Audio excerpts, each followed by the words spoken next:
Hey guys, this is Hank. Just wanted to reshoot this video. I shot it originally in Windows Movie Maker, and it looked like garbage, and I didn't use a good recording software. I'm using Audacity now. And hit Film 4 Express, so I'm going to go ahead and bring you a better presentation plus one bonus feature from 6 Minutes of Savagery in Downtown Boston.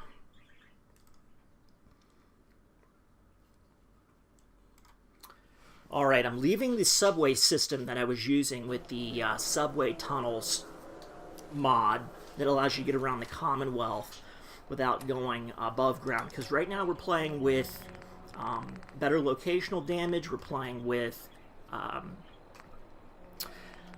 arbitration, and we're also playing with War of the Commonwealth, and spawns are crazy. We've got Super Mutant overhaul, Raider overhaul. So this Nightkin, hard to see. We're coming out straight into the action. I am using a AN-94, which is a great weapon. Got to put these dogs down quick. Now my aim was a little off there, but you can see all the little blips on my radar, and that's just barely what I can pick up. And they'll close on you in no time. You have to stay mobile, and quite honestly, I'm surprised I survived this. I didn't think that I would survive this. Now, I get hung up here, engaging these two raiders. That one raider psychopath there on the second ledge is just got enough cover to make it really hard to hit. And I can just feel the enemies closing in on all sides of me. You can see the bullet holes coming in from right to left, hitting the wall right in front of me. And I do have a tree right there on the right-hand side of me that's blocking the cover. So you just kind of get a sixth sense about these things if you've played enough Fallout on this type of difficulty. Fortunately, we were able to use the recoil, bring the gun up, and headshot. We do have the realistic headshots. Now, I got lost. I ended up getting turned around, and there's the library again, because I just knew I had to keep moving. I was going to take any path that didn't have a whole lot of enemies in front of me. So I was like, oh, well, I finally figured out where I was. Trigger man, take his head off. Now, the double, when you're about 70%, odds are that you should be able to hit enemies a little bit. Let's see, to get a headshot there. So there's one more down the alleyway, and we're just going to light his ass up. Quick burst, and you can see his head taken off. So I'm able to use the recoil of the weapon as it climbs and bring it right up into those headshots, which it's just all about weapon control, recoil control. And AN-94 is a very, very good, well-rounded weapon. I do like the way that the free fire system works on this gun. Some are better than others. Now, I know in the future I'm going to be taking night person and have that night vision, and also several ranks in stealth, and wearing light armor if I have to go through downtown Boston. A couple bursts using the telephone or using the rifle as cover. I know that area is full of triggermen right here, so we're going to grenade them, not only for fun, but also to make sure that they don't come back on me, because if I get detected, they will. Now, when you play with arbitration, when you're outdoors, they pick you up at 4 times the distance, and when you're indoors, they pick you up at twice the distance. So when you're getting caution symbols, you really are going to be beyond the level of your perception. So arbitration is nice insofar as it does make perception a little bit more valuable to be able to find targets at greater ranges. The different mods definitely change what is a good stat setup. Like ordinarily, you wouldn't put anything into Constitution, or Endurance rather. You would never put anything into. Perception's kind of a dumb stat too. But when you're playing War of the Commonwealth, and you're playing arbitration, and it becomes a lot more important, because you need the hit points, and you also need the sprint speed that the endurance gives you, and you need the perception to give you the long-range VATS hits, and to get the locations on the radar, as well as the demolitions expert. Yeah, he just free fires around the corner and gets hits on me, and I already had shot him in the arm. I skip that grenade across. Doesn't stand a chance. We'll drop more grenades. This maniac, being a difficult shot, but bam, right in the face.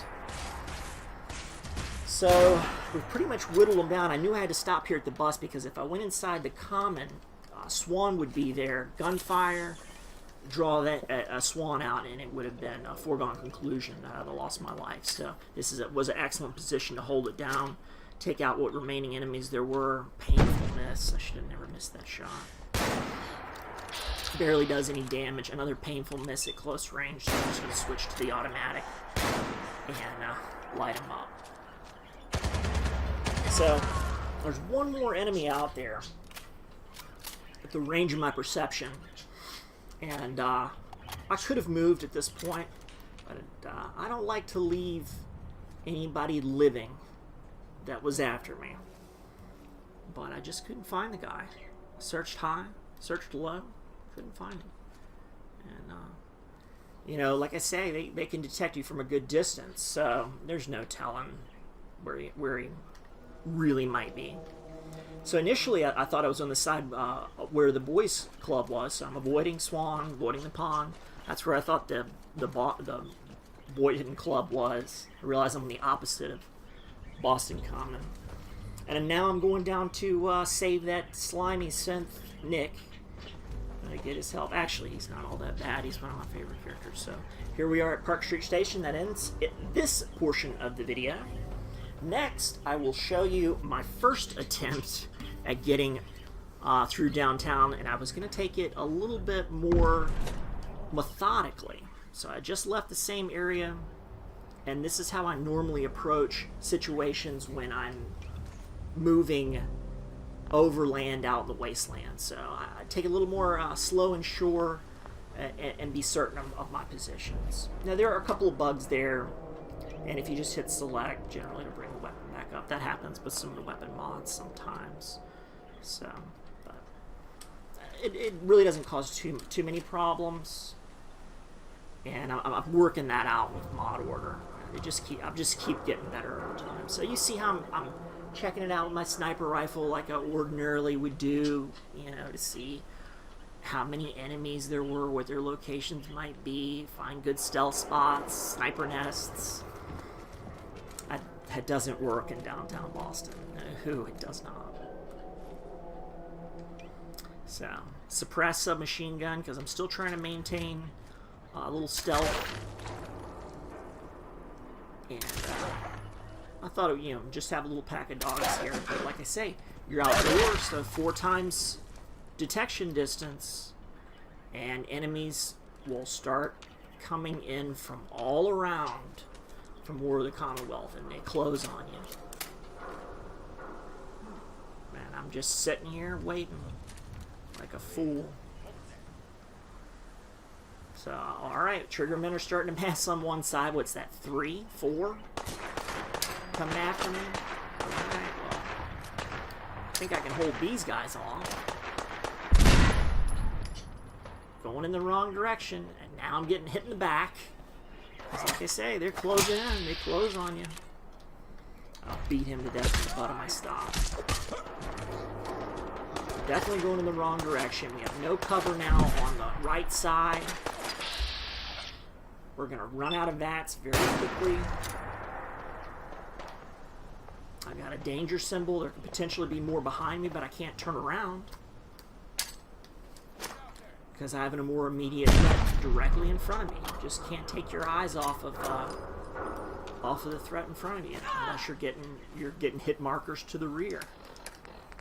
So I'm searching for something that's going to even the odds here. I'm thinking explosives. I always think explosives to even the odds. I certainly love the chemistry perk and the demolitions expert, because I love building bombs and chemical weapons. They have so many different uses under so many different circumstances.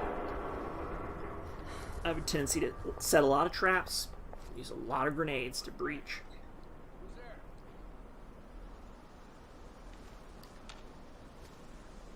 And I'm not even shooting really well. I should have shot him in the face. That wasn't a good shot. So, Triggermen, fortunately, they never wear any armor. So, now the Raiders have closed on me from the rear, and I'm out of that. Just enough to take 1 down, 2 down, and if something else comes along my way, I'm in real trouble. So at this point I know, okay, Stealth Boy, maybe I can just chill out here for a second, regain my bearings, and I won't get punished on all sides. But more enemies continue to close in. Trying to switch to an automatic, maybe find a weapon that's going to work. Clearly, move and snipe is not going to work. And the Mirelurk detects me despite the fact that I had the Stealth Boy. Mutant Hellline or something like that. Legendary pops up. So I run away again. And it's just too powerful for me. This has been Hank. I'll catch you guys later.